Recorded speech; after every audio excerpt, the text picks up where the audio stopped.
Hey, hey, hey, Oak 93.5. We in the building. Y'all don't even understand what we got going on today. We got some people in the house, y'all. I know y'all been looking at the dang on advertisement on Facebook. I know y'all have. I know y'all ready for this conversation because we bringing it today. We got some serious people in the house. What we're going to do is we're going to start off with the man himself, Mr. Willie, and we're going to work our way all the way through.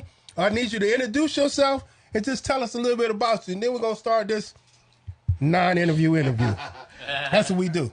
Come on, sir. What's happening, folks? My name is Willie Quick. I actually used to have a show and host a show here on Oak 93.5. Where? Where they call me Willie Q, so I still hang on to that. But, that's right. My man Marvin reached out to me and said, you know, we just going to have some bros talking about bros today on Soulful Sundays. I said, I can't pass it off to him. It's the first time being behind the mic since I gave up my show. So it feels really good to be back. Thank you for the invite. No, brother. Thank you, brother. Y'all don't know this. I don't know if y'all remember this or not, but this brother right here was the first brother that brought me in. I was sitting over there where he's sitting there right now. Nervous as all get out. I just want you to know that I was nervous. So if y'all nervous over there, we ain't going to worry about that. We just going to keep it moving, y'all. That's what we going to do. Come on, sir, with the Detroit hat. Come on, tell us a little bit about yourself. It stands for Durham. It does not stand for Durham. Here we go with that now. We're not doing that in this house. This is my house today. We're not doing that, brother. That's a Detroit hat, baby, all day. Turn around backwards if it ain't the Detroit. No, come on with it, sir. We're just busting chops here. But, that's right. Yeah, my name is Todd Swift. Moved down here, Durham, 2006. From? Ever since Philadelphia. Yes, sir. Philadelphia. Been down here ever since. Obviously a northern transplant.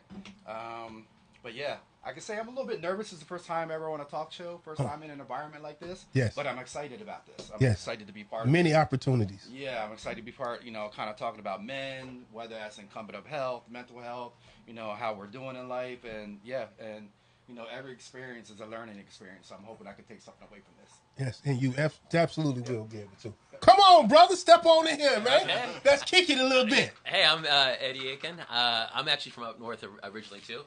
I moved from Pittsburgh to the Durham, Raleigh area almost 10 years ago. I had a master's degree in education, so I came here because it was hard to get a teaching job in Pennsylvania. So I've been an elementary school teacher, currently teaching second grade in Pittsburgh, North Carolina, for almost 10 years. But I am planning on leaving the field, but that might tie in well with our topic today. Okay, and it definitely will. Yeah. Yes, sir. Come on now, hold up, y'all. Hold up. We got to do a drum roll or something like that right there. Because this man right here, he is the man with the plan. I'm trying to tell y'all, I don't introduce nobody, but guess what? That's Pops right there. That's my guy, 100%.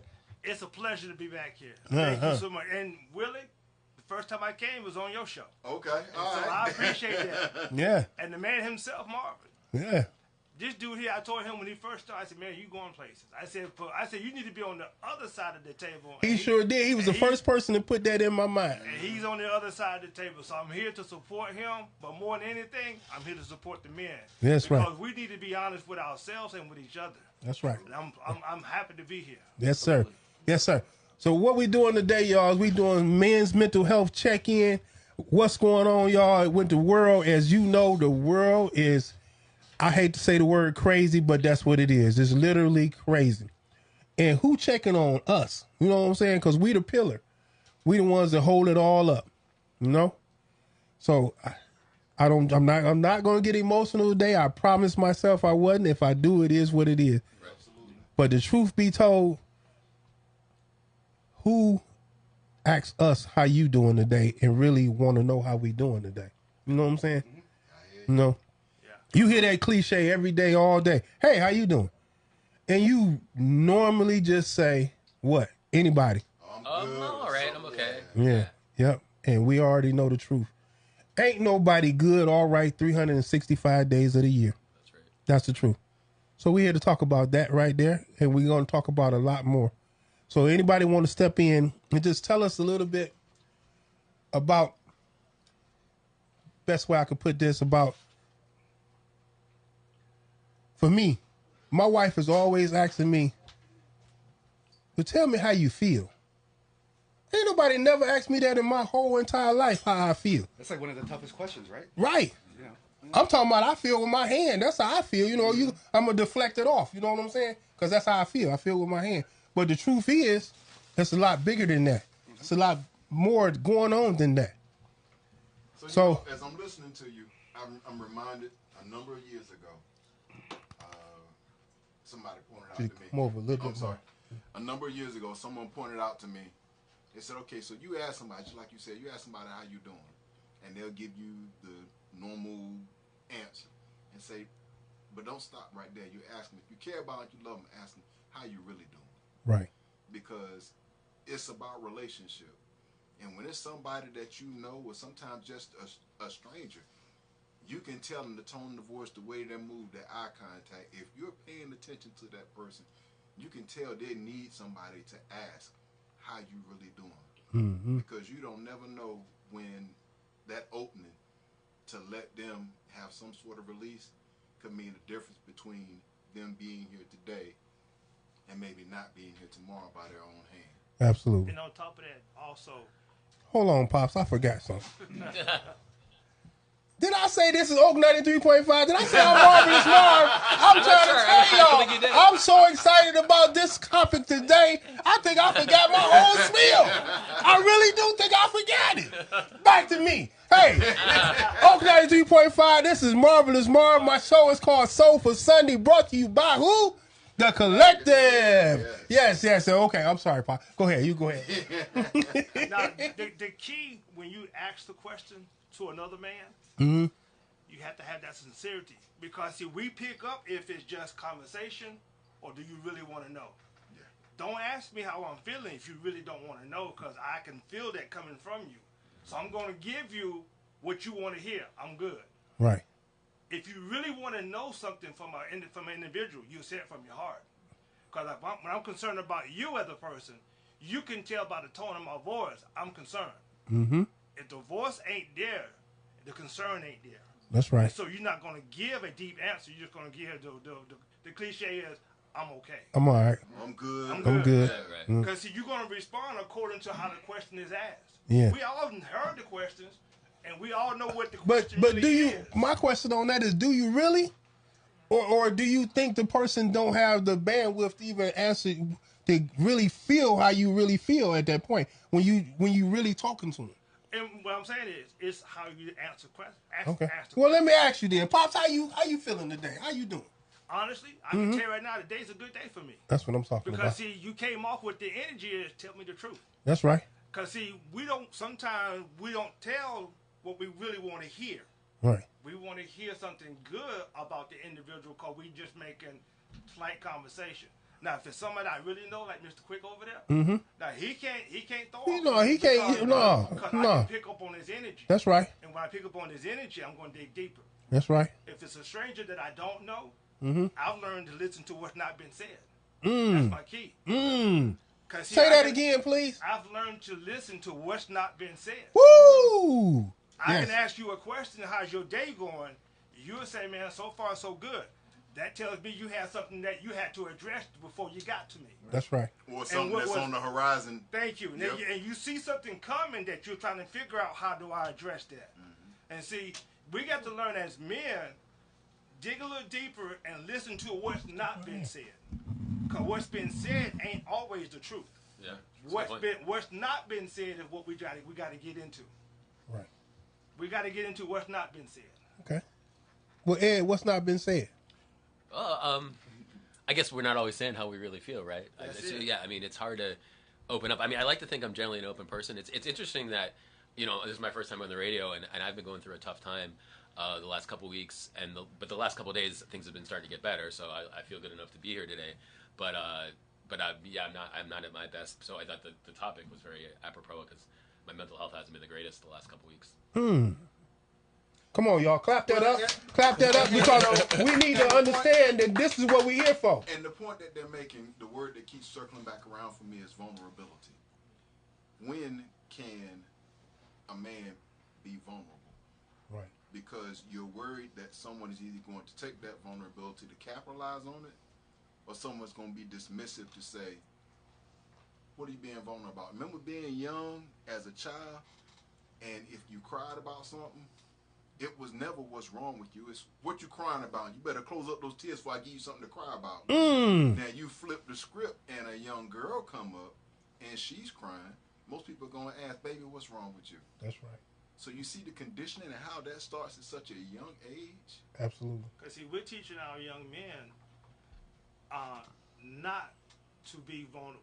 Right. We're teaching our young men it's time for you to man up and suck it up. Mm-hmm. And see, I made that mistake with my first one, but then I had to have twins, and I started realizing men have emotions also, and they should be allowed to express their emotions without being suppressed. Right. So I told my twins, be honest with me. If there's something you're dealing with, let me know, because I've already been down the road you're trying to get on. So I can tell you how to navigate, how to handle those things. And I told my twins, as they're growing, I've already been there. So talk to a person who's already been on that street that you're trying to get on. I've been on that street and got off, so I'm on the next street. Yes. I can tell you, on that street that you on street A, you're going to deal with this, you're going to deal with that, and you're going to have to learn how to man up, and you're going to have to learn how to handle those things, but don't keep it inside. Talk to each other. That is to echo what you're saying is, I think as men, at least most men, we're not raised to be emotional. We're not raised to share our feelings. We're raised to protect, take care of the family. Right. Mm-hmm. And that's a load on your shoulders. That's a load on your back, because there's a lot going on outside of protecting your family. There's a lot going on internally, and that's where most of the weight, most of the angst is right there in a man's life. Yeah. But y'all know that as we grow, feel like somebody gonna judge you. You know what I'm saying? Yeah. If you might be judging yourself, but it feel like somebody gonna judge you if you really tell them how you feel. You know, yes, absolutely. One of the things that I kind of got over my mental health issues, like when I was 30, is stop caring what other people think. Yes. Get rid of all the noise. That was like I had a plan going through, all my mental health issues and all my health issues. That's another thing we should talk about men as well. Our health issues that's causing the mental health issues. But just write down a list and just get rid of all the unnecessary noise. Yes. Well, we got somebody else at the end of the house, y'all. We're going to let them go on and introduce themselves. No, not as a radio host. He just happens to be on this side. My brother. Come on with it. My name's Daryl. Okay, you don't keep. We can hear you. Thank you. My name's Daryl. Dryer sheets. Why you got to go there? That's what I call you. Let's keep it real. I mean, go ahead. Go ahead. Now, come on with it now. Dropped out, and then the rest of us in the middle like, All right. My son-in-law, Todd. I met Pops already. And Eddie. Nice to meet you, Eddie. And Willie, nice to meet you. About mental health, do you feel that some of it, the suppression can... Wait a minute. You're not the... Oh, no. Go ahead. Do you feel the suppression could lead to addiction? Yes, absolutely. Yeah. Yes. I've actually seen that take place in my own personal life. Yes. I've seen a young man who might very well rank as someone who I considered a mentor, brother. He probably had the most important male influence in my life growing up through those years. And he was an excellent officer in the Marine Corps. In a lot of ways, there was a lot of things I wanted to be just like him. And that was who I was patterning myself. I actually thought I wanted to be a Marine, went to OCS. He got sent over to Desert Storm, came back, not the same person, wound up getting out, transitioning to civilian life, and it spun into substance abuse, various forms of marital abuse, divorce, disconnect with the family. Now, I'm thankful to say that he's come full circle and has been delivered from all those things, but there's still scars there. Yes.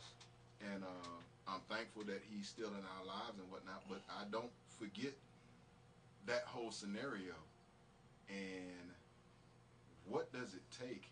Now, when we talk about where we can feel comfortable, what's the one place that we should always be able to feel comfortable, vulnerable, should be able to just take off whatever we have to put on to go outside. Whatever mask we have to put on, be outside. It's supposed to be the house. Yes, it's supposed to be the house. So yeah. now let me ask you this question. Okay, come on, baby. Of us in here, how many are married? Okay. All right. Now I realize because of the relationship here, but when you were getting married, did you actually ask yourself what you wanted in a wife, or you preparing yourself for what you were bringing to a wife? That's a great question. That is a good question. Not that it was even posed, but to myself, it's you're finding the opposite of you to relate to. I think. Okay. Is that the way you went about it? Or is that the way that it evolved? That's the way it evolved. Exactly. When you're meeting someone. What Mr. Willie was asking was the beginning, not where you at now. No. That was the beginning. And in all relationships, you're going to. What I'm trying to get at is being intentional about that, rather than it get to be an issue, and then you have to try to repair it in your relationship. A lot of things that become issues in the relationship didn't have to be if you were intentional about asking difficult questions up front. So let me see if I can point it this way. I think as men, we're always taught or saw how to treat women, but never what to expect from a woman. That's right. Did you please say that again? Yeah. That is taught the how honest to to God treat a truth. woman, but not taught to know what to expect from a woman. Right. So I think that's the biggest challenge. I think, trying to, like a catalyst what you were talking about. And I think you got to learn that over years what to expect, because we're ingrained in a certain way. Now, I think in the opposite direction, I think women are raised to what to expect from a man, but doesn't know how to treat a man. It's just the opposites, I think. And that's been a huge change in what's happened historically. Right. Because of the whole paradigm shift with the home life and everything. I'm talking a lot. I don't mean it. It's just a lot of this stuff resonates with me. Yes, it resonates with all of us, brother. With all of us. Because it shook me to the core, because I don't even know which one I was on, brother. I just know I was ready to settle down, and I know I chose the right person for me to settle down with. Right. And whatever that involved it, and whatever that came with, I was ready to go with it. Okay. I don't know if that answered your question or not. Well, but so when you say ready to settle down, how old were you when you got married? The second time? The time you're married. I'm calling your marriage now being married. It was 5 years ago. So 5 years ago. yes, so I was. You had a whole lot of life that was. Whole lot of life in front of you. I was about 55 already. There right. You go. Yep. So and that was the first marriage to this marriage is completely different. Certainly. Because I knew what I was getting into this time. Mm-hmm. I knew what I wanted to get into this time compared to before. Even as a young man, you just know you want it, whatever that is. Right. And however it come. You know what I'm saying? Because growing up, we was always taught as young boys, what can you provide for the one that you're dating or the one you're about to marry? Yep. Can you give her a house? Can you give her finances? Can you give her emotional stability? Are you there for her when she needs you? We've never been taught how to receive from her, but we've always been taught what our role is in taking care of her. Exactly. Right. And so in that, we always look for somebody or a female who we could take care of. Yep. Not saying they were the best fit for us or the best match, but if a female showed that she was willing to allow us to take on that role because that's all we knew, we said that's the one. Yeah. But what we should have been looking for is to help me. Right. We were looking for just let me be the help. And so we didn't allow us to find that help me. Help me is if I'm giving something, she's giving something. Right. We were always taught we have to give. To the point for almost right now, I don't even know how to receive. We never you know what I'm saying? How to receive. Because it feels different. Yeah. It feels weird. Yeah. To be honest with you, because I ain't looking side eye because you're wondering what's your angle, what's your hook. Right. Yep. Then when you throw kids in the mix, then that's another dynamic because you now you're not only taking care of your wife, and and then you throw the kids, you're giving your all to that dynamic, Yes. and not really getting anything back. Right. No, you're getting something back. I mean, you're getting something back. Yeah. You're getting something back, but maybe not, that necessary. Like you mentioned earlier, what your wife said to you. How are you feeling? Right. Someone's checking in on you. So that's kind of what we miss out on the whole process of developing emotional maturity because you gain maturity typically one of two ways, either through experience or through mentorship. And you'll have people that might mentor you financially. They'll have people that might mentor you physically as far as your health and everything. But growing up, who mentors you about managing you on the inside? No one. That's why I developed this right here. On that respect, all boys growing up are more directed toward discipline. You have to be disciplined in what you're doing in growing up. If you make a mistake, I'll discipline you. But where's the mental aspect in that discipline? That how you can grow mentally, being disciplined or towing the line as respect to growing up. But you make a good point. If discipline comes without the benefit of guidance and teaching beforehand, then all that seems as punishment. Right. Yep. And you don't associate that punishment with corrective measure. You associate it with consequence. I have this conversation with folks when they talk about corporal punishment. I grew up getting whoopings. And nowadays you hear folks say, well, that kid needs a good ass whooping. I said, you may be right. You may be right. But these kids nowadays are different because we're in a climate where your mental status is a factor.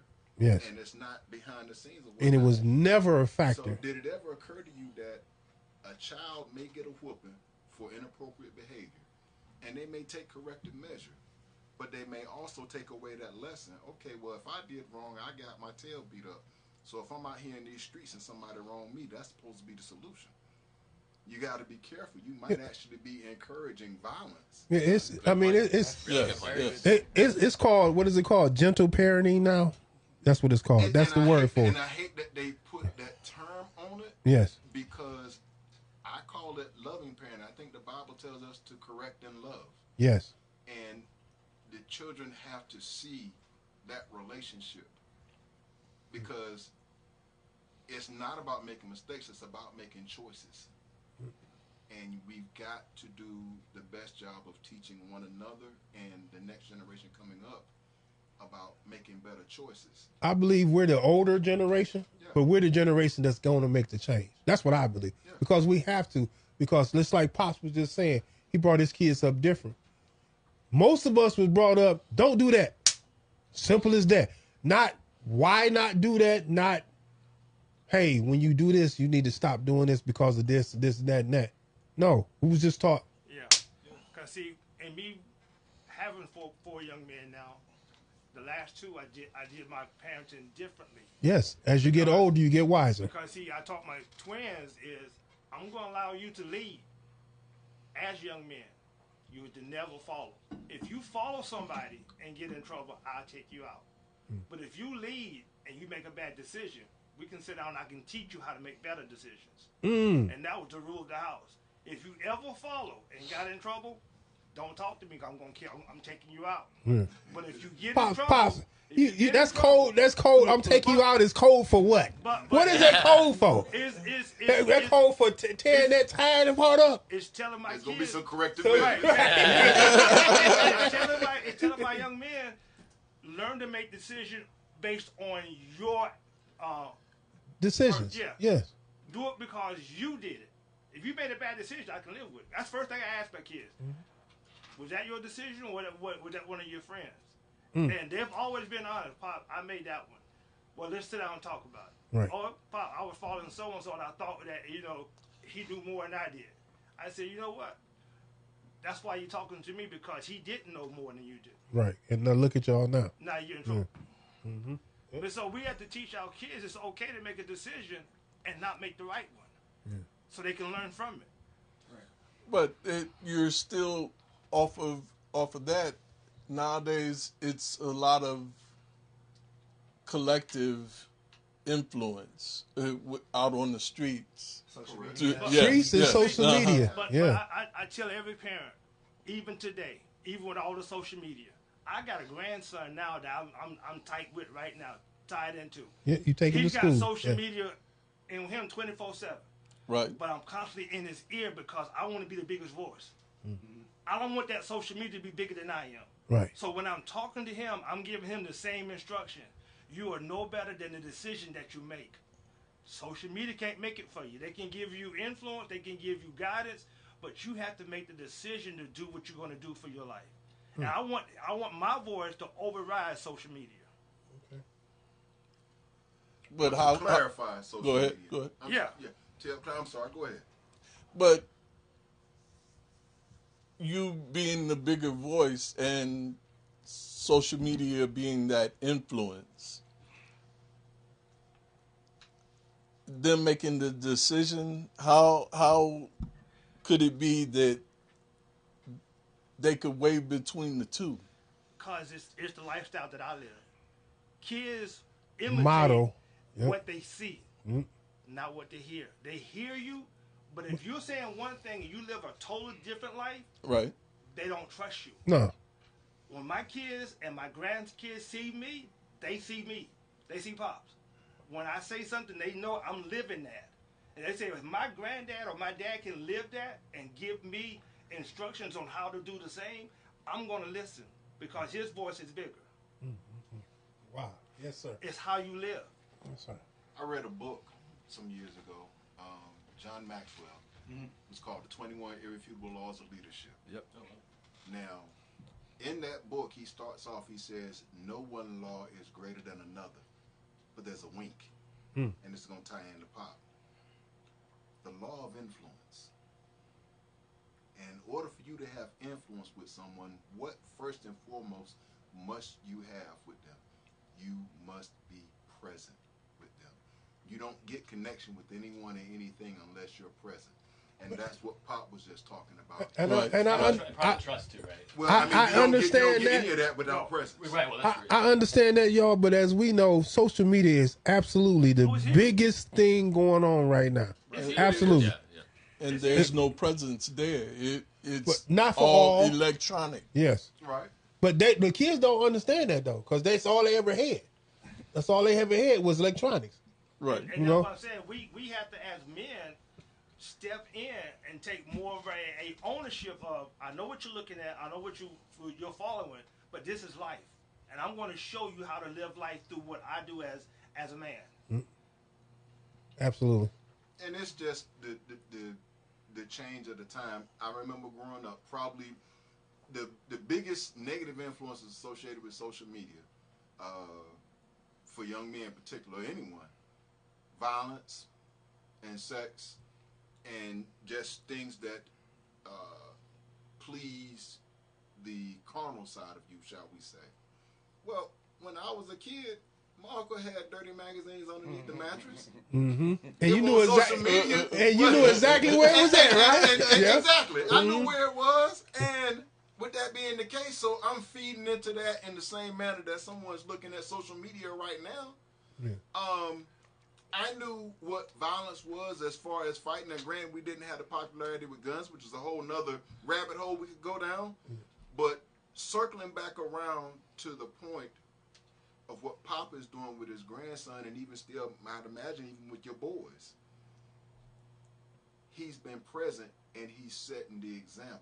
Yes. He's not perfect, but I'd be willing to bet money there's not a one of them that wouldn't feel comfortable coming to talk to Pop. No. So even if they're getting a lot of their stuff from social media, it doesn't mean that it's all getting absorbed. They're learning how to filter. Yeah.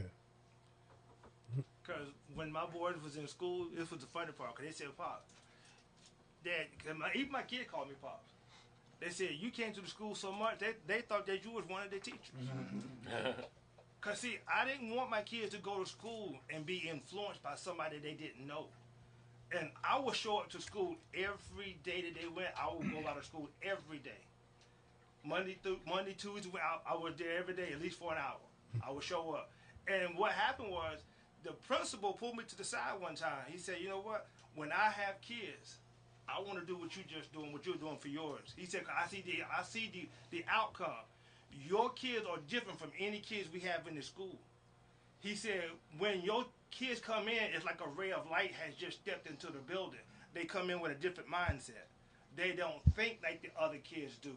They come in thinking differently. He said, I've watched you for 6 months come to check on your boys on a daily basis, and your son has never been in trouble. Because when I came into the school, I told them, and I told all the teachers, I'm only a phone call away. You call me, I'm here in 30 minutes. And we're going to correct whatever is wrong.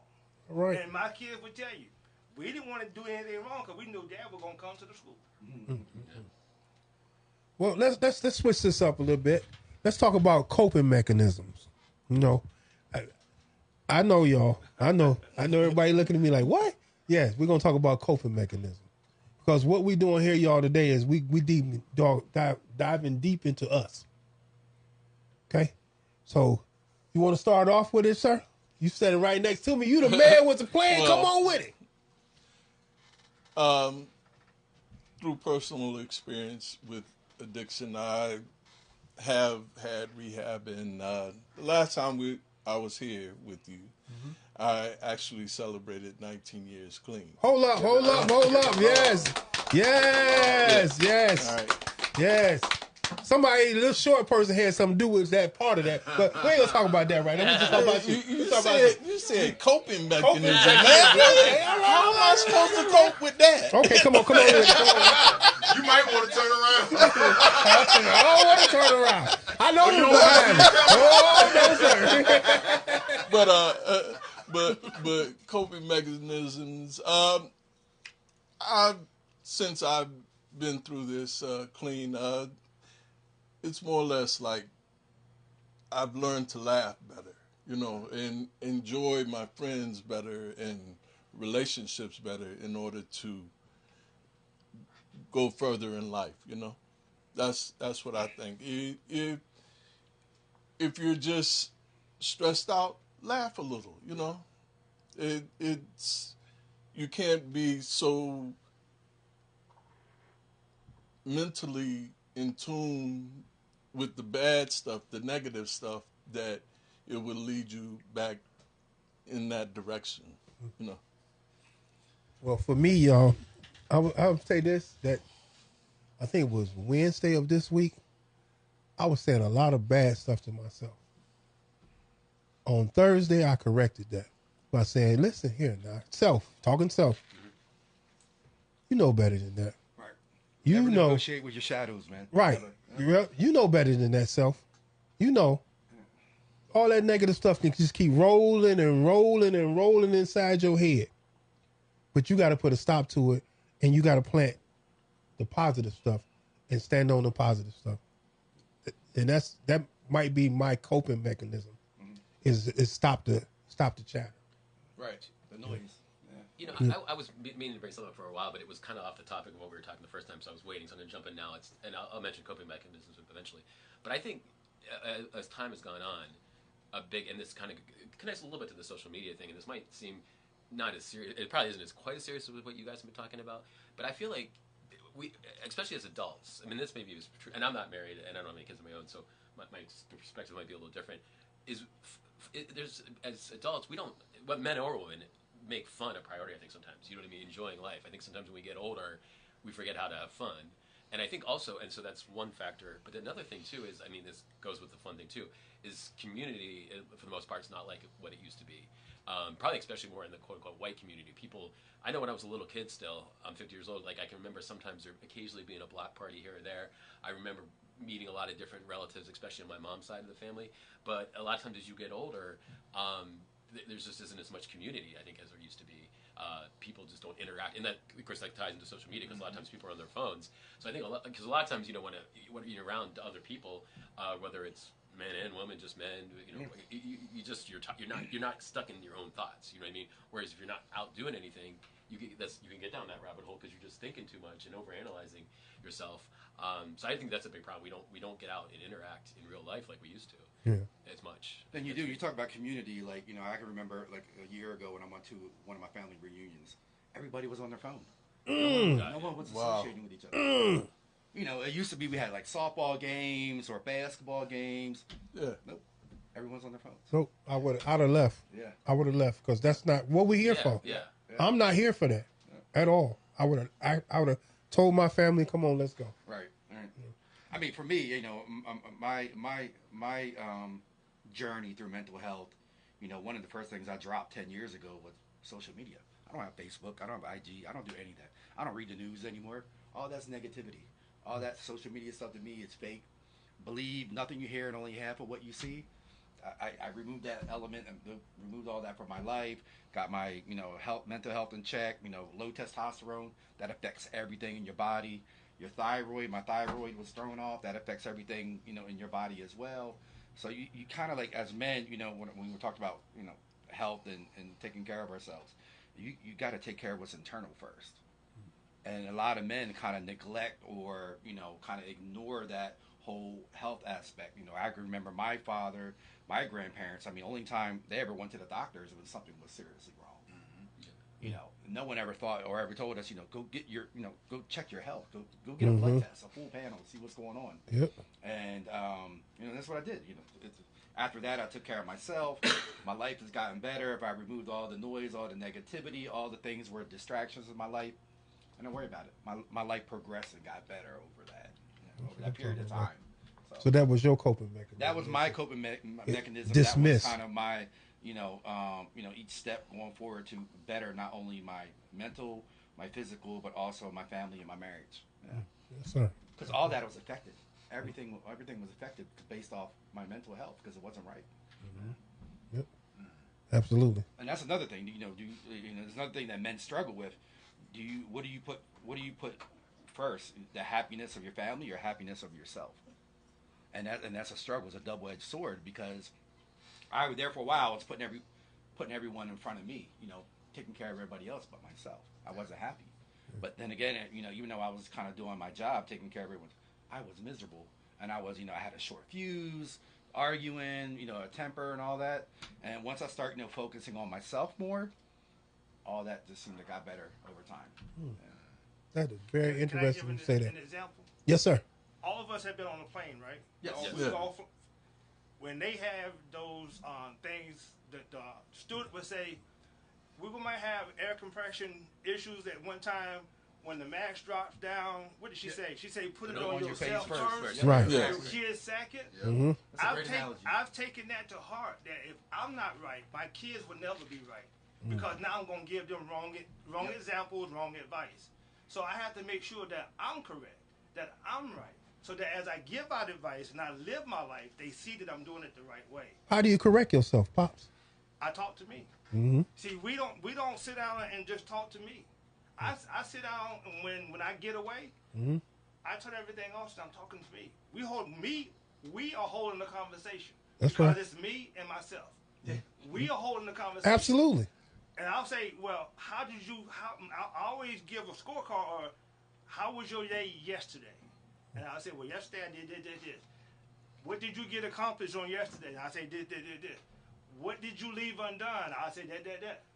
I will talk back and forth. Then I'll say that today is a new day to do more than what I did yesterday. I have an opportunity today to be better than I was yesterday. So at the end of this day, I will ask myself again, did we accomplish what we tried to accomplish when we got started this morning? And then I have another conversation. I talk to me in the morning on what my day's going to look like, and then I talk to me again before I lay down. When I get up in the morning, my first thing is I tell God, thank you for another day. But then I sit down and hold a conversation with me. What is my expectation of me today? What am I trying to do today as a person? What am I trying to get accomplished? And then before I go to sleep, I sit down again. Did we get those things Reevaluate it. done? I want to evaluate how far did I come in a 24 period, and what can I do differently. That could work. And Yeah. so that's how I cope with things. I've learned to talk to people. The old saying is, "Don't talk to yourself. That's crazy." No, the thing is, you need to talk to you. That's right. You, That's right. Because the old saying is really, don't talk to yourself and then answer back. That's what it really said back in the day. I'm going to answer back. I write down, and I talk to myself, and I Yeah. answer myself back, so I can always go back and reflect. That's right. We have to learn. We got to learn how to check us. Yeah. You know, we're always looking for somebody else to check us. No, we got to learn how to check ourselves That's because true. we know us better than anybody. That's right. My wife can tell you, I know Arthur, and I know Pops, and I know what he's capable of doing, but I don't know everything about this man. So who knows me better than me? That's right. So I check myself. And we as men got to learn how to check ourselves. Mr. Quick, talk to us. What's that coping mechanism for you? I got to come from a different place because for a lot of us, a great deal of our life's experiences it revolves around our work environment. And for some of you in the room, you know my full career was in law enforcement. Absolutely.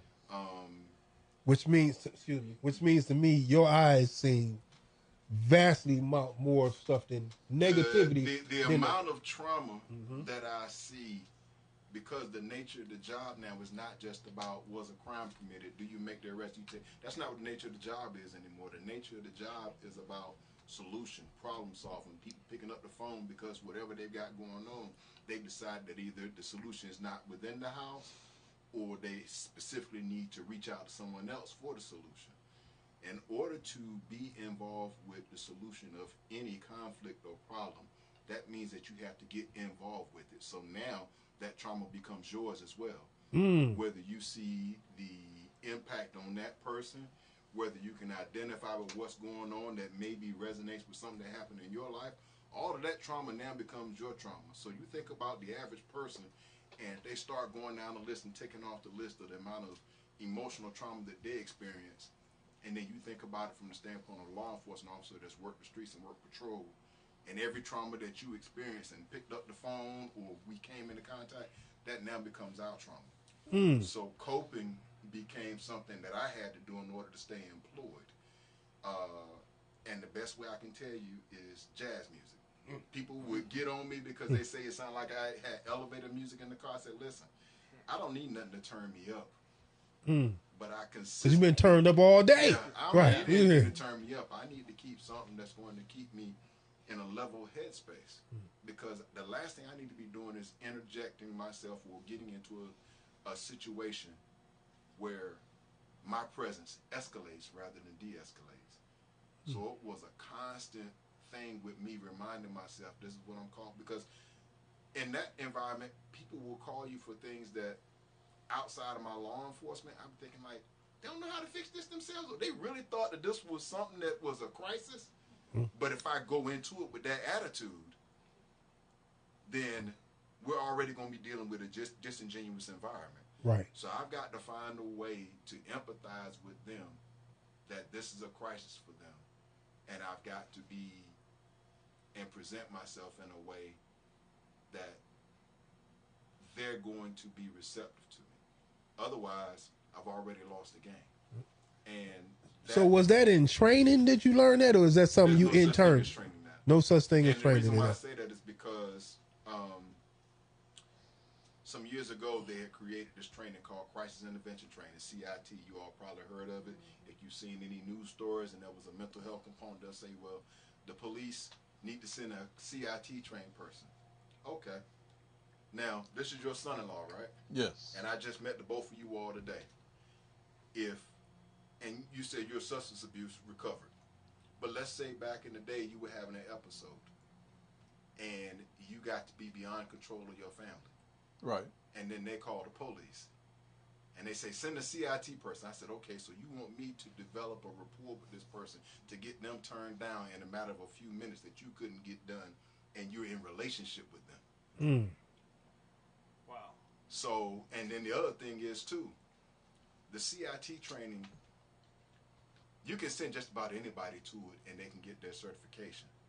But do you know somebody that might have gone through that training, but knowing what their personality is, you would never send them into an environment to de-escalate because it's just not in their DNA. CIT was designed to be able to identify people that already had those characteristics and use the training to enhance. So when you ask that question about, is it training? No, it's not training. Either you got it and you are objective and empathetic enough to learn techniques to be able to improve it. But it has to start with where your commitment is. If you still see law enforcement as black and white, then you can pass CIT training, but applying it in the field, chances are you're not going to be as successful because it's your perspective. And we can apply the same thing. You think about everything that we ask law enforcement to do as far as de-escalating, totality of circumstances, being empathetic. Everything that we ask law enforcement to do with what amounts to strangers, if we did it with people that we care about and love ourselves, how much less would law enforcement be in your life? Right. Yep. Yes. So all of that 30 years of training has been applicable in every close personal relationship in my life. And learning to let a lot of things roll off my back. Now that sometimes can get to be difficult because at what point in time do I get to offload? Who do I get to offload to? Yep, that's what we're here for Those today, moments right? that I'm in, sometimes where I got to shed tears, a lot of times I got the right music playing in my ears. They're like, well, why are you playing that sad music? Sometimes I need that. Because sometimes tears is my only way of offloading. That was leading to my next question, That was sir. a good segue. That was leading to my next question. Somewhere else. That's right. That's what I was just about to say, and it's about to get personal, and I don't care. It is what it is. When was the last time you cried? Right. That's what I want to know. When the last time you cried? I'm gonna tell you, I cried yesterday. I was watching something on social media, and it was about, I don't know the correct terminology. I'm not into all that, y'all.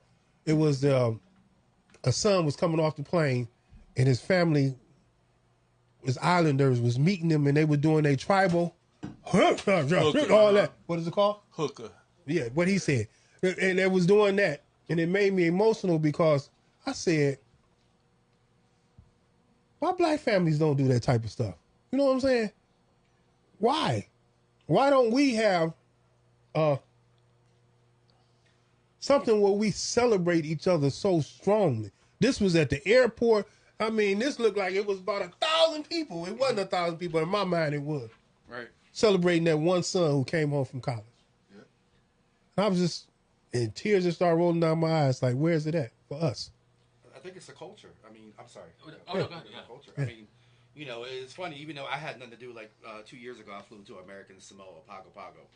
And when No, I don't want to talk about them per se. I was talking about us. When the last time you cried? Yeah, in reference to when I came off, you know, they did the same thing. They didn't know me. They celebrated.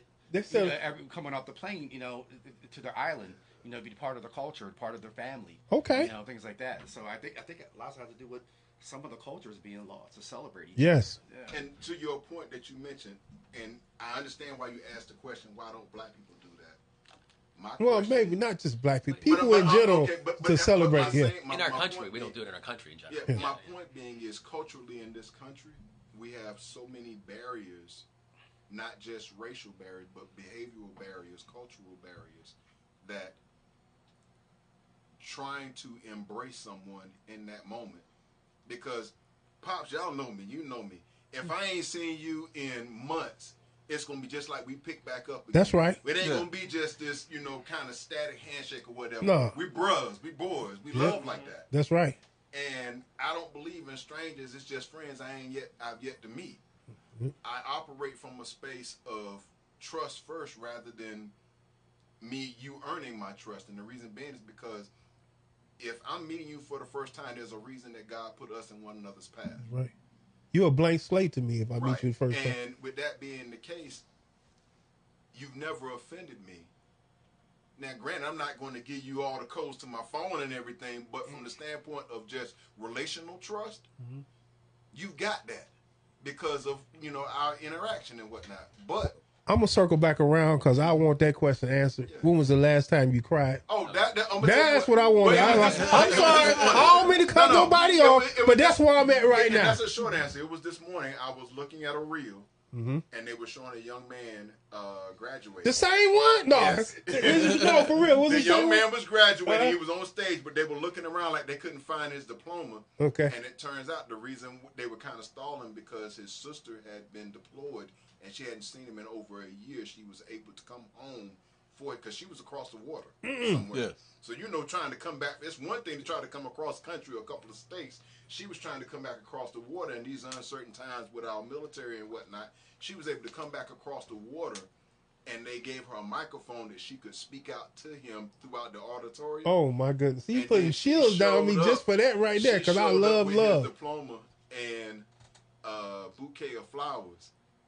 And when you see two people Yes. that embrace like that and what they mean to one another, and she's able to show up at that time. Right. And show genuine love for her brother. That's what that was. Yes. That's what that was. Wow. And I reposted it, so. Well, I haven't cried in a while, but to me, I didn't ask you if you cried in a while. No, we don't answer this question. When was the last time you cried? I didn't ask you, wow, when was the last time you cried? That's what I'm talking about. When the Raiders had a winning season?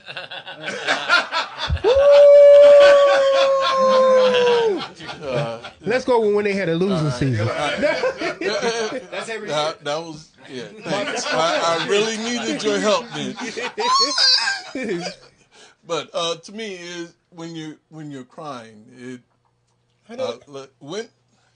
I'm trying I'm gonna walk around the room. All right. I'm gonna walk around the room because I did not say that. I said, when was the last time you cried? That's what we're getting to. We're not gonna do this general thing, y'all. We're gonna do it real. This is real. Okay. I'm gonna say for me 2 or 3 months ago. Okay. My one of my therapies is driving. Like you said, like in the car, listening to jazz, whatever. For work, I can fly, wherever I want, whether it's 3 or 4 hours away. I prefer to drive. I prefer to reflect. And I think I had a moment where I thought about my grandparents, and I just let go. Yes. And it is very, it's okay to cry. It's very therapeutic. There's a lot that you get out. And then when you start to tear up and you get overwhelmed with the feelings, and you start to think about your family, things that make you sad, but also things that make you happy. And for me, it seems like I have those moments when I'm by myself when I drive. Yes. Yeah. Absolutely. Yeah. That's a good time. I sat. Oh, sorry. Go ahead. No. Yeah, normally, in the past, I know you want more of a specific answer, but in the past, I know I've cried a lot and can be emotional a lot, but lately I haven't. I don't remember the last time I cried, Yeah. which is kind of weird in a way. Well, because I'm gonna say this. This is my guy, so I'm gonna be hard on him. You go ahead. But it's been like I said earlier, like a really tough 2 weeks. The last couple of days have been a little better. So I could have very easily cried, but I think sometimes you get really angry and frustrated. Sometimes you become a little emotionally numb. So maybe at some point I'll cry about some of the stuff that happened, but I've been more just really angry and stressed out. And probably if I did cry, maybe I would feel better. But you can't. It usually has to happen naturally. Obviously, crying is a thing that happens naturally. You can't really control it. For the most part, whether it's tears or joy or sorrow. No, and I was in your predicament. I used to be angry all the time, and it was hard for me. You just over time you just learn to let go. Yeah. Be vulnerable. That's something that's hard for men to be vulnerable because you're either looked at as a punk or a sissy or anything like that. Or it's exploited in other ways. Exactly. Yep. Right. Yeah. Come on, pops. October 25th. See that? Ooh. See that? That's what I need. A date? Yes. See, I don't date you.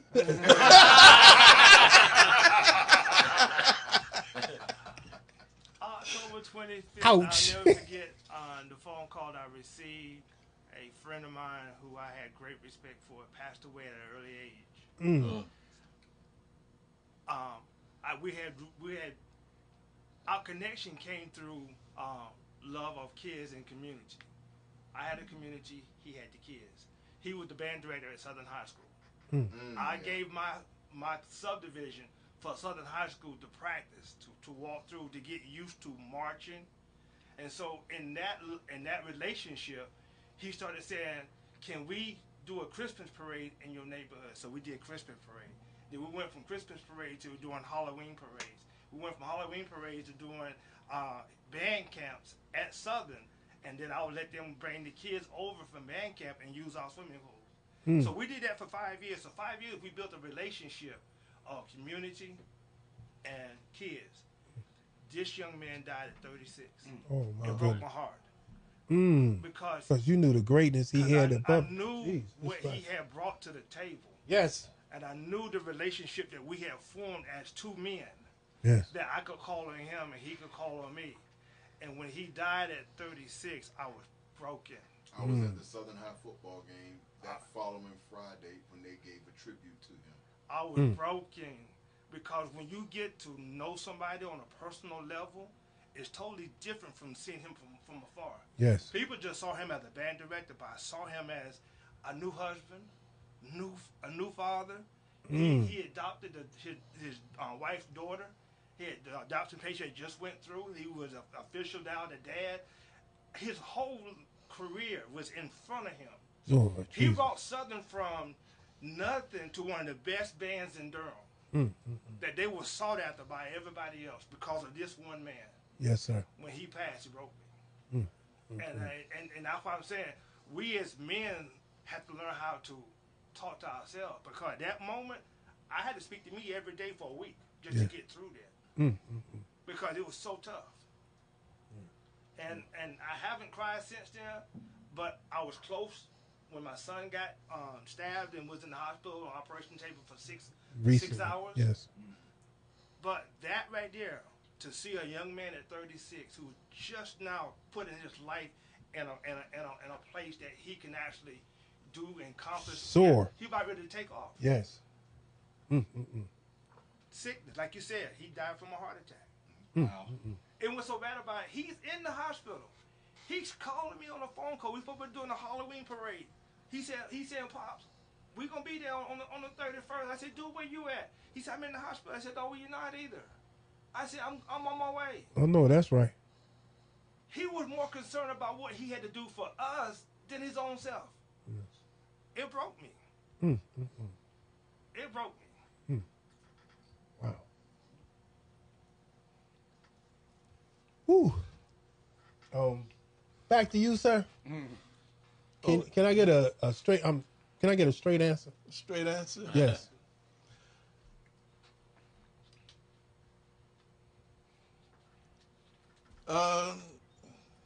I have no specific date or. It don't have to be a date. I was just talking about the date.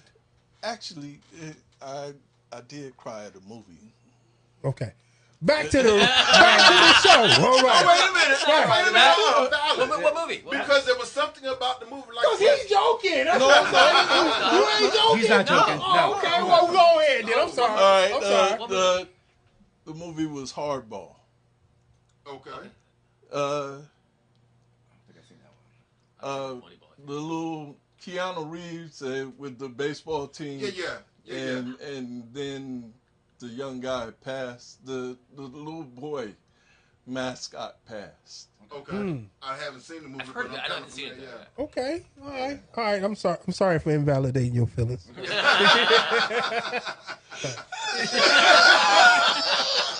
Last time you tried, May 31st. I can come up with a date for that one. No. Thank you. Yes. Okay.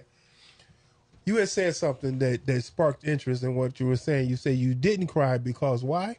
I've been feeling kind of emotionally numb You're these last couple okay. weeks. Yeah, I'm feeling a lot better now, but I still don't feel myself completely, but I'm feeling pretty good.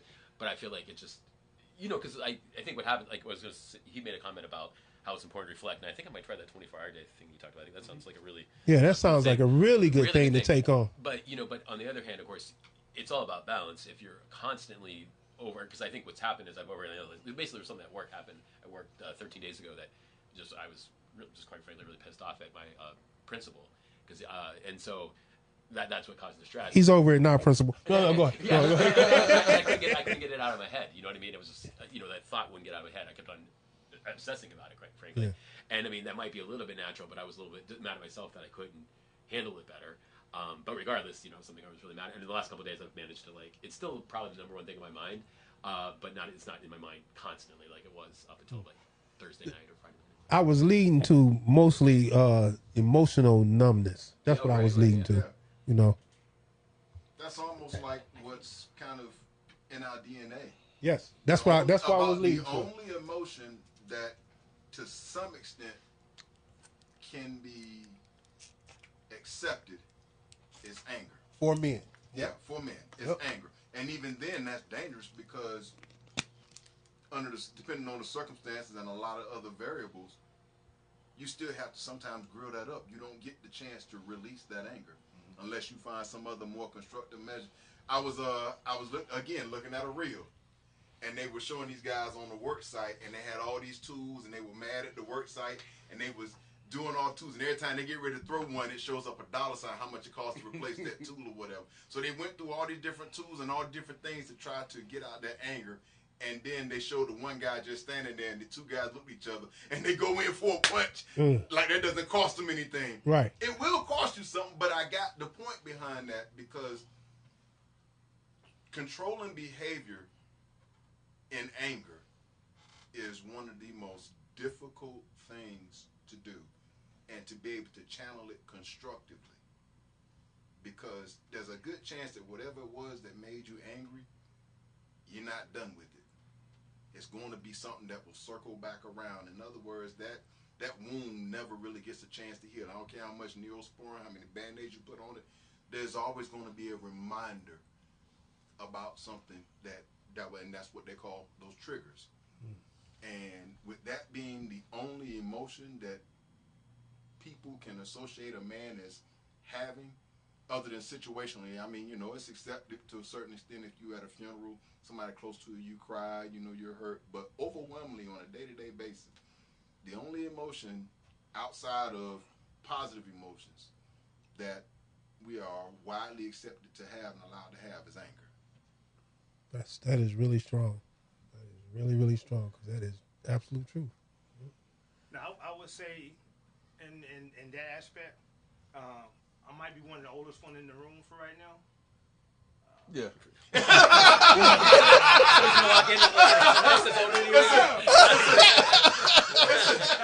Listen, it's a whole lot of white faces in here. And quite frankly, if I let mine grow out, mine would be thicker and white than everybody. He was talking like, what about you? I know the way he said it, like somebody might come in the next year. Right, with a cane or something, right?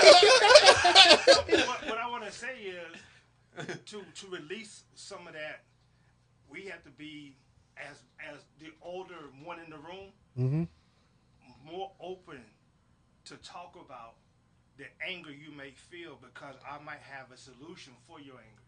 But see, when I was growing up, I had issues with my anger as a young, worse than anybody.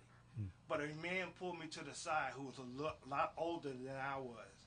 I'm 14, he's about maybe 36, 40. And he said, if you don't change your outlook on life, your anger is going to control you to the point that you can't control you. And that stayed with me throughout my life.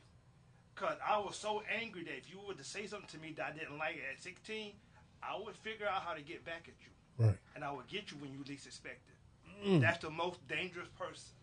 That you got a person standing with you and beside you who's trying to figure out how to get you back.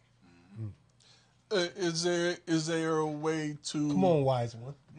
Is there a way to talk to the person that you're angry at, or say like you step away for a minute or two or a day or two and then come back and talk to that person? I'm telling you, when you got a person That's who super is angry like that, Yeah. that ain't happening. that's not something that he just did overnight. That's something that he grew up with. And when you got a person that grew up with that kind of anger, yeah, I might walk away for a day or two, but while I'm gone, I'm The whole spending day them you 2 plotting. days trying to figure out how I'm going to get you. And so when I get back to you the next time, you may think I'm coming to give you a hug or a handshake. I'm coming back there to take you out. I understand your point, though, and I think that it has something to do with the relationship of the person that made you angry. So let's say, for instance, because I know Pops, if something happens for whatever reason, I can't imagine what Pops could ever do, but let's say Pops did something to make me angry. What? No, I'm saying. Or let's say Marvin did something to make me angry. We can understand that. I might not be able to address it right then because I need to get myself under control, and I think that way because I got a relationship with them. But that's maturity. That's maturity. Relationship. But if I'm dealing with you and I've never met you before, and you come off that way, remember how I tell you my trust level starts off up here? It can drop real fast. That's right. And that's what I'm saying. If some of the older men, we know what kids in our neighborhood that has anger issues. And I know in my neighborhood, when I see one or two kids I know that have anger issues, I call them over and I talk to him. I want to talk to him before he gets angry about anything, because I want to do the same thing that the guy gave. That's what I was about to say. You passing it along. He dropped seed in my spirit to make me think. I want to drop seed in his spirit to make him think, so that when the anger comes back, because it will, that voice that he heard would say, "Hey, dude, don't go there with that because it could take you out." And so I've learned that if we as older men were start now giving back to the younger generation, just in a comment, just in a statement, because believe it or not, like I say, they listen to us, but we have to make sure we put that in their ear. It's because you have to speak it, whether they take it on or not. That moment, you got to speak it. You got to speak it. Correct. You got to speak it. You have to speak it. Because one thing I would say, like Mama said, you were once young, but you will become old one day. And everything that you heard at a young age, it will come back to you. Yes.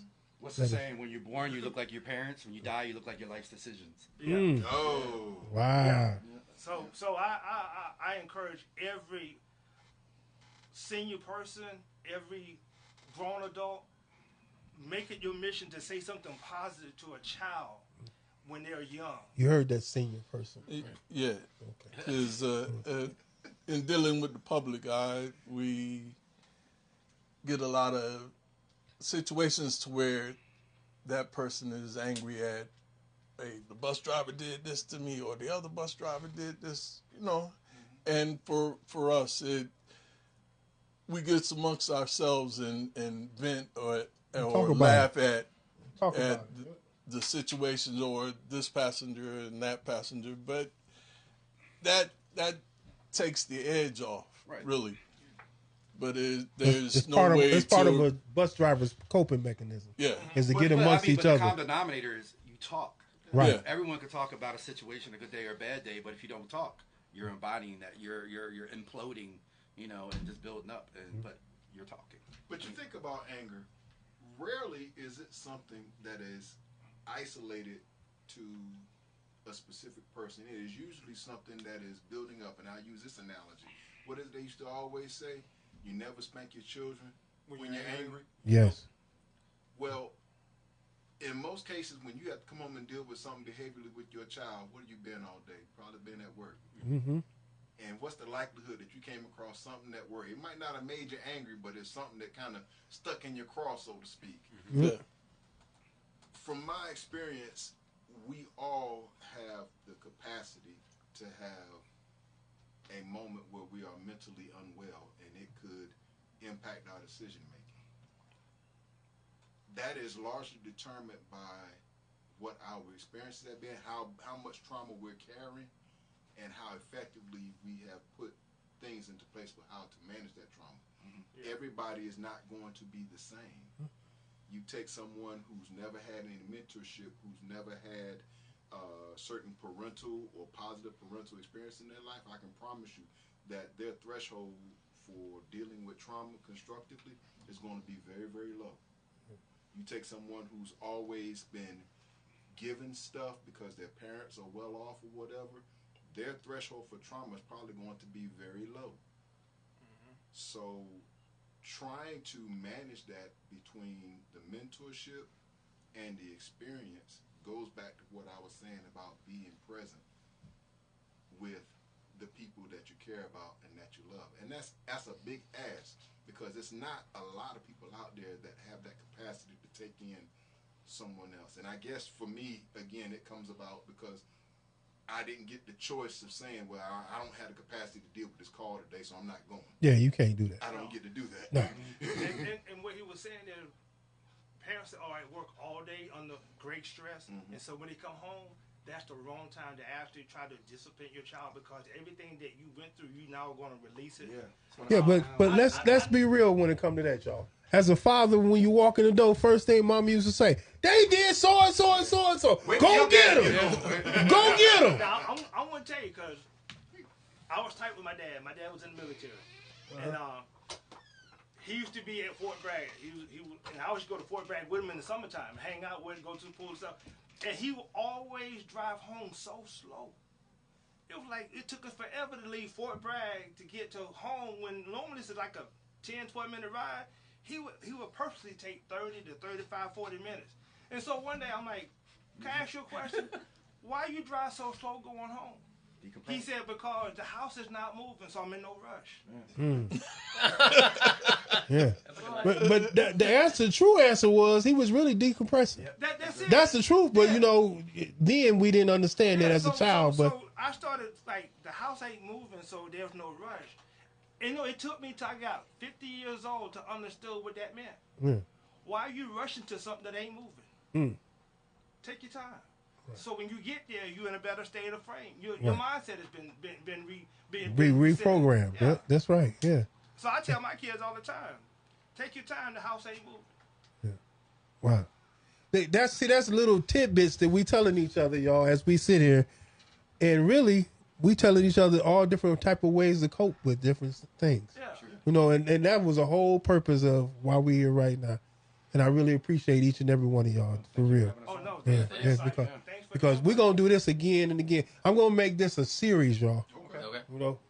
Y'all may not all be invited every time, because we're going to make it a series. We're just going to bounce people in and out. But I'm going to try to make sure I do this at least once a month. Okay. Starting with next month, we're going to bring the ladies in. And the ladies, the last month, in June, the last Sunday in June, the ladies are going to come in, and it's going to be them. I'm going to step out of the room, and I'm going to give it to the ladies. Do we have to? You ain't invited. You know the incident out there. Right. Those two ladies are going to lead Detroit. They're going to lead it. Because our goal, y'all, is to, when I first started this way back when in October, this was the whole reason I did this right here. It wasn't to show off. It wasn't to show nobody that I can speak in front of a microphone. It wasn't to show nobody what we got going on. It was to make a change in the world. Somebody's trying to get in touch with you. They on Facebook trying to get your attention? I don't have my phone with me. Okay. My wife is in charge of my phone as right now. I don't know who the somebody is, but hello, somebody. Yeah, they had some questions. What was the question? Well, he just said that he's been trying to answer the question for the past 15 minutes. What's the question? He didn't tell me. He didn't say, oh, okay, well, tell him to ask the question. Right, it's all good. Let me see if I can get on it. Okay, so we're live right here. Yes, sir. And I'm seeing our show. Uh-huh. I'm just going to put a comment on here saying, oh, wait a minute, here we go. Here's some of the comments. It says, Malik Lee established the foundation before the importance of social media becomes their primary source of information. Exactly. Daryl does a great job keeping everyone he meets laughing. Okay, right. That's not me. Not at all. The proper coping mechanism and outlets are very important. Malik Lee says, I cry all the time. I work in mental health, and it's one of my coping mechanisms. I cry when my slingers pray. There we go. Yep. Malik says, you can't force peaceful resolution, modeling the response you desire. Meet that anger with a welcoming spirit. There you go. He's saying basically meet it where it's at. Yep. Yeah. That's right. So let's see. That was most relevant. Let me see if there's some because we got some all comments here.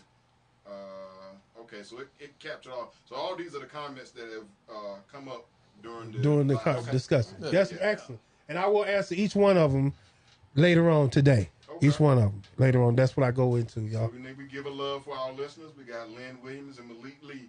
Lynn Williams, thank you so much. I'm sorry.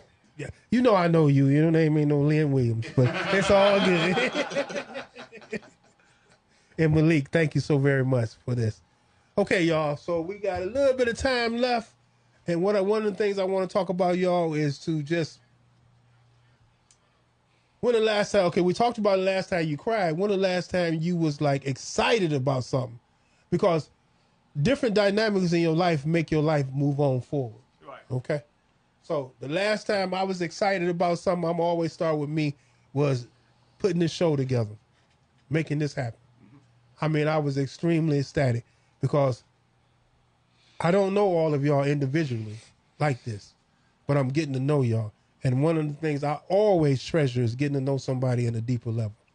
So that's why I got excited. I've been excited about this. Believe it or not, the first time, y'all, it was canceled for technical difficulty. But I said, no, we're going to run this thing back. We don't give up. We keep it moving. So that's why I got really excited about. And my co-host, who happened to not be my co-host, but he my co-host now, come on with it. Well, the last time I was excited is... Today! Oh, okay, no.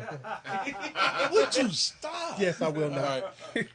So last year, July, I'm always excited to go to Wet n Wild, not to advertise, but... You just did? And I had people with me, son-in-law and family, and somebody... Grandkids. Yeah, somebody tricked me into having my grandson or great-grandson all day. Yeah. Who Yeah, was that somebody? I don't want to point nobody out, but... Yeah. You know, I think we're going to put a mirror up there. You all can see behind you the view mirror. Well, I see a couple of us standing We up. don't want to see that. No, that's all right. We'll deal with those consequences later. That's fantastic, sir. Yes. Pops, come on, talk to us. When the last time you got really excited about something? I'm excited all day long. I know your personality. That's a loaded question for you, but I'll say this morning, okay. I had a chance to sit down with some people in my group. I ride slingshots, and I got one of the largest groups in North Carolina. I had a chance. What's the name of your group? Bull City Slingers. Yeah, LLC. Yeah. Say it again, Pop. Say it louder, Bull cause City Slingers LLC. yes, sir. Yes, sir. Slingshot, yeah. You know, not slingshots. No, no, not slingshots. Bunch of old men doing slingshots. Yeah. That show your age right there when he did slingshots. I just love people, so I got a chance to get an invite to sit down with some of the people in my group to do breakfast or brunch, whatever, and we just sit down, just talking it up on what we can do to make the group even better. Mm-hmm. That's exciting to me. Right. And so I was, like I say, I'm on a high all day. And Yes, that sir. was something, because when you go up there, you don't want to come back. That's right. You want to keep going. That's excellent. Yeah. Yeah. Mr. Ed. Oh yeah, I'd say. I mean, I was looking forward to this today, but I used to be part of a men's group, and we would meet like once a month on Fridays, and then it kind of fell apart, and then we got to go and it fell apart. But I actually joined another men's group where we're not talking about exactly the same things as we are here, but it's kind of similar to what we're doing here. Except in just somebody's house. They're not better than us, no. No, it's great.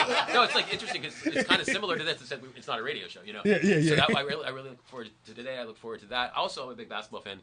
I mean, it wasn't like I cared that much, but the Oklahoma City Spurs series was a great series, and I was rooting for San Antonio, so I was pretty excited they won last night. Yeah.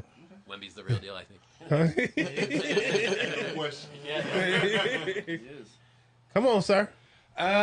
I mean, I told you earlier, I was excited about this show. Yes, you. I came a week early. Wait, there we go. Yeah, I came a week early. Tell the story, sir. Tell the I showed story, up sir. last Sunday, sat in the parking lot for like an hour. Like, okay, where's everyone at? Yeah. Then I looked at the text message and it said the 31st. And I'm like, Ah.